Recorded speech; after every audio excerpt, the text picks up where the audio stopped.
Bonjour à tous, bienvenue dans le débat du jour. Affaire d'été ou affaire d'État, l'affaire Benalla va-t-elle s'évaporer avec les vacances, avec la canicule? Est-ce la saga de l'été? Est-ce un emballement médiatique, comme le précise Emmanuel Macron?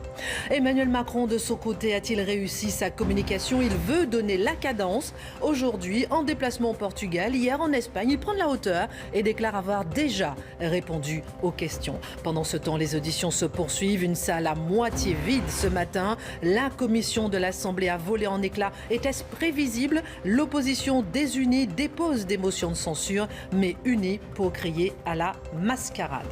On en parle dans ce débat du jour avec mes invités. Sacha Balm, directeur général de PB Communication Internationale, et bonjour. Et Jérôme Béglé, directeur adjoint de la rédaction du Point.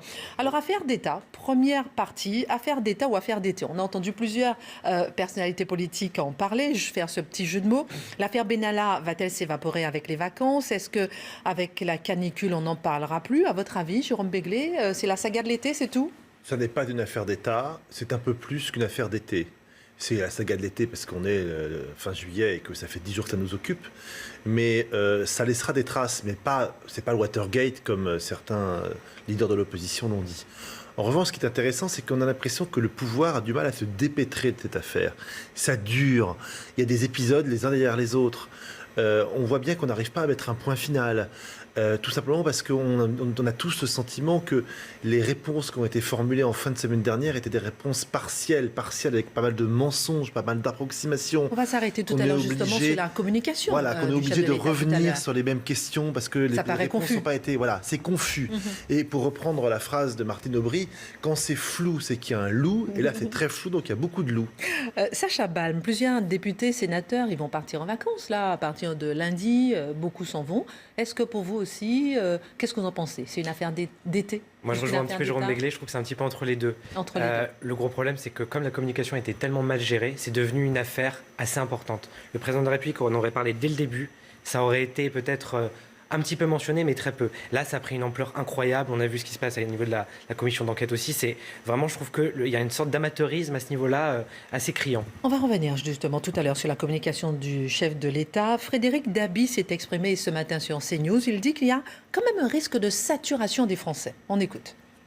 C'est vrai qu'il y a une très forte exposition médiatique, ce sujet cannibalise tout. On parle déjà plus de la victoire des Bleus qui date d'il n'y a même pas 15 jours. Mais il y a sans doute un risque de saturation de la part des Français dans cette période estivale. Et puis, on sait très bien, les Français s'intéressent aux choses qui les concernent directement. Là, c'est un sujet qui ne les concerne pas, même s'il peut y avoir des conséquences négatives pour l'image du chef de l'État. Donc je suis plutôt sur une logique de saturation et d'impact relativement marginal sur la cote de popularité du président, même si c'est une affaire longue, lourde et dont, clairement, l'exécutif se serait passé. Les Français s'intéressent aux choses qui les concernent directement, donc finalement, il n'y a pas vraiment d'impact, à votre avis, Jérôme Béglé? Écoutez, quand on regarde les audiences des chaînes d'information permanente, les audiences des sites internet, il y a quand même un intérêt des Français pour cette affaire. Maintenant, c'est vrai qu'elle ne les concerne pas au premier chef. C'est vrai que l'affaire est devenue assez ténébreuse parce que, comme disait Charles Pasqua, quand il y a une affaire, il faut mettre une affaire dans l'affaire, puis une affaire dans l'affaire dans l'affaire, de façon à ce que plus personne n'y comprenne rien. On n'est pas loin de ne plus rien y comprendre. On n'est pas loin, effectivement, d'être perdu. Qui dit quoi? C'est-à-dire que au début, c'est un fait qui est un peu... Bon, c'est quoi? C'est un Rambo des bacs à sable qui s'est cru tout permis et qui a pété un plomb. Bon. À la limite, c'est pas grand-chose. Vraiment, la gestion de tout ça a été calamiteuse. On y reviendra tout à l'heure. Bon. Et donc, les Français découvrent que là où on leur avait vendu des mœurs et un exercice du pouvoir nouveau, exemplaire, etc., c'est le retour à ce qui se passait il y a 10 ans, il y a 15 ans, il y a 20 ans. C'est en ça. Alors, après qu'il y ait une saturation, oui, d'ailleurs, nous tous, on entretient cette saturation, mais là où je mettrais un petit bémol par rapport à ce qu'a dit Frédéric Dabi, je pense que c'est une tâche qui va se voir sur le costume du président Macron. Et que donc, je crains qu'à la rentrée, même peut-être dans les mois à venir, on se dise, oui, mais... il y a l'affaire Benalla. Ça restera en filigrane. Vous avez sorti un sondage, Le Point, qui montre que l'opinion publique, finalement, n'est pas si désintéressée que ça de cette affaire. C'est ça, et que même la cote de popularité du chef de l'État en prend un coup. Alors, on a un baromètre mensuel. Il se trouve que, par le plus grand des hasards, celui-ci a été fait en fin de semaine dernière. Il s'est arrêté, le terrain s'est arrêté samedi dernier, donc on était au premier tiers. En tout cas au début de la fameuse affaire Benalla, il y a une grande stabilité de tout le personnel politique. En gros, c'est entre -2 et +2 les évolutions. Et celui qui perd le plus, c'est Emmanuel Macron, qui perd 4 points et qui retrouve son niveau d'impopularité, si j'ose dire, de septembre dernier. Bon, donc il y a bien un impact, parce que encore une fois, c'est en contradiction avec ce que vendait jusqu'ici Emmanuel Macron. Maintenant, le grand rendez-vous, c'est 15 septembre. On sera tous rentrés de vacances. Qu'est-ce qu'on aura retenu de cette période-là? Est-ce qu'on en gardera un trouble, ou est-ce qu'on dira... si vous me permettez cette expression, business as usual, c'est là qu'on comptera, comme on dit, c'est à la fin du bal qu'on compte, c'est à la fin du bal qu'on compte les musiciens, c'est là qu'on comptera. Voilà. Vous pensez, Sacha Ban, qu'il va rester quand même, comme disait Jérôme Begley, une tache sur le costume d'Emmanuel Macron après l'été? Moi, je pense que oui, parce que c'est très, très ambivalent. Il a fait un déplacement là, mercredi, à Bagnères de Bigorre. La communication était justement excellente, mais c'était au début qu'il fallait le faire. Je pense qu'il a beaucoup de chance, le président de la République. Ça intervient 4 ans avant la fin de son mandat. Donc il a encore le temps, si j'ose dire, de se refaire. Néanmoins, ou bien 1 an après le début de son mandat. Oui, j'essaie de voir le verre à moitié plein. Mais il y a encore du travail, il y a encore beaucoup de travail. Mais oui, c'est quelque chose qu'on lui ressortira à chaque fois. C'est quelque chose où on dira, le président de la République, ça s'est passé. Donc oui, il faut qu'il redresse très vite la barre et que l'exécutif montre effectivement un autre visage. Très vite. Sa communication, effectivement, là, on voit les images, il est en déplacement, bonne foule, voilà, ce sont des images quand même qui laissent un impact. Bien sûr. Au Portugal aujourd'hui, Espagne hier soir, il prend de la hauteur, il déclare avoir déjà répondu aux questions. C'est ce qu'il a dit hier soir. Moi, je suis président de la République, donc je suis occupé à ma tâche. Comme je l'ai dit, tout ça est quand même beaucoup une tempête dans un verre d'eau. Il s'est passé quelque chose de tout à fait sérieux qui a donné lieu à une réponse immédiate et proportionnée de la part de l'Élysée. Il y a eu ensuite, par voie de presse, un emballement. Il ne m'appartient pas. Et il y a ensuite un travail qui doit être celui de la justice. Il m'appartient d'en préserver la quiétude et toute l'efficacité. Jérôme Begley, est-ce qu'Emmanuel Macron, maintenant, est en train de réussir sa communication? Je ne crois pas. Pour 3 raisons. La première, la tradition est que quand un président de la République est en déplacement à l'étranger, il ne parle pas des affaires franco-françaises, des affaires qui lui concernent lui. Là, il y a une entorse à cela. Bon. Deuxièmement, je pense que quand on a un président de la République qui parle d'un sujet, il en parle une fois pour toutes. Là, c'est la 3e fois qu'il en parle. La première fois, c'était devant les députés La République En Marche réunis à la Maison de l'Amérique latine. La 2e fois, c'était lors de ce pseudo-bain de foule un peu organisé quand même à Bagnères de Bigorre. Et là, maintenant, c'est en Espagne. Donc 3 prises de parole, ça veut dire que les 2 premières n'ont pas été exactement ce qu'il en attendait. 3e raison, pourquoi est-ce qu'il est obligé de sortir du bois et de parler? C'est qu'auparavant, ceux qui devaient le faire à sa place, je pense à son porte-parole, je pense à son directeur de cabinet, je pense à son ministre de l'Intérieur, l'ont fait avec des approximations. Il n'a pas pu s'appuyer effectivement sur son porte-parole, ou bien sûr... Le porte-parole, on sait que la déclaration du jeudi ou du vendredi était complètement fausse, donc il faut quasiment tout remettre en question. Mais à chaque fois que les membres de son cabinet, effectivement, parlaient, on l'a vu en commission, à chaque fois, c'était confus, c'était des interrogations. Justement, au lieu d'éclaircir, on arrivait à des confusions. Justement, il y a un vrai amateurisme dans cette histoire. Il aurait fallu, dès le départ, que le président de la République s'exprime. Rien ne se serait passé comme aujourd'hui, justement. Ça aurait été une petite affaire, mais extrêmement, vraiment très rapide. Et là, ça a pris une ampleur, mais incroyable. Qu'est-ce qu'il aurait dû faire, par exemple? S'exprimer devant les Français de façon très solennelle? Parce qu'on a vu, il a même commencé, Jérôme Begley, depuis dimanche dernier, par son entourage, ensuite par sa majorité, ensuite Bagnères de Bigorre, comme on dit, étape par étape, mais en même temps, saupoudrer comme ça, c'est pas forcément la solution. Non, mais vous l'avez dit, Christine Kelly, il y a une sorte de confusion chez les Français. On n'arrive même plus à suivre cette affaire. On ne sait même plus ce qui est vrai, ce qui est faux. C'est extrêmement compliqué. Et moi, je pense que le président de la République, il y a beaucoup de travail à faire pour redresser le cap. Ça ne va pas être si facile que ça, parce que ça va laisser quand même un certain impact. L'histoire, c'est pas grand-chose. Encore une fois, c'est un membre d'un cabinet qui se prend pour un... C'est pas grand-chose, c'est pas grand-chose. Non, enfin, c'est pas grand-chose. C'est pas tant que ça. C'est pas une affaire d'État en soi, cette histoire. Non, c'est pas une affaire simplement, d'État, la façon dont c'est géré, on entretient qu'il y a quelque chose de plus grave derrière. On entretient que puisque on a menti, il devait être sanctionné, 15 jours de mise à pied et 15 jours de retenue sur salaire. C'est pas vrai. On entretient que donc il y a quelque chose de plus grave. Bon, on dit il fait plus rien depuis le 2 mai ou le 3 mai. Monsieur Benalla, on le retrouve dans des moments importants, le 14 juillet, la descente des Bleus sur les Champs-Élysées, la panthéonisation de Simone Veil. De contradictions. Bref, ces contradictions disent, mais soit c'est pas géré, l'Élysée, c'est quand même ennuyeux quand on est élu président de la République, soit c'est que ce monsieur, il est tellement important dans le dispositif pour des raisons qu'on ignore, c'est qu'on n'a pas voulu le sanctionner. Donc ça ouvre une crise et donc ça ouvre des interrogations. Et le fait aussi que le président Emmanuel Macron souligne les médias, pointe les médias. Est-ce que justement ça évoque Marine Le Pen, François Fillon, Trump, etc. C'est pas un peu facile ça aussi ? Technique classique des politiques de remettre tout sur le dos de la presse. On veut dire ça, c'est vieux comme le monde, ça a toujours été le cas. C'est assez facile à faire. Désigner un ennemi, c'est rassembler son camp. Mais je suis même pas sûr. Je suis même pas sûr que ce soit le cas à l'heure actuelle. Non, mais regardez même Christophe Castaner qui a déclaré Monsieur Benalla portait les bagages. Monsieur Benalla lui répond dans Le Monde qu'en fait il portait pas les bagages. Enfin là, ça devient. Je dirais pas que c'est la petite affaire Leonarda du président de la République, mais pas loin. Il y a une sorte de question-réponse. Alors on se répond par médias interposés. C'est assez particulier comme communication, honnêtement. Alors, pendant ce temps, les auditions se poursuivent devant une salle à moitié vide. On l'a vu ce matin, depuis hier soir, la commission de l'Assemblée a volé en éclats. Est-ce que c'était prévisible ? L'opposition désunie va déposer des motions de censure, mais unie pour crier à la mascarade. Est-ce que le théâtre, c'est le fait qu'on n'auditionne pas tout le monde, ou bien le théâtre, c'est de quitter justement la commission ? C'est pas un jeu de rôle, en fait, qui se joue là ? Bien sûr. À partir du moment où vous organisez des auditions publiques, donc filmées par les caméras de télévision, tout le monde se croit acteur. Bon. Et évidemment, ça donne lieu à un procès médiatique, mais c'est le jeu de cela. Mais ils ont tellement cherché à voir justement cette commission. Pourquoi la quitter ? C'est une question qu'on peut se poser. Parce qu'ils estiment, ils n'ont pas tort, que l'écrasante majorité de La République En Marche à l'Assemblée nationale fait que de toute façon, il n'y a pas grand-chose qui pourra sortir de cette organisation. Moi, ce que je remarque, Assemblée nationale 0, Sénat 1.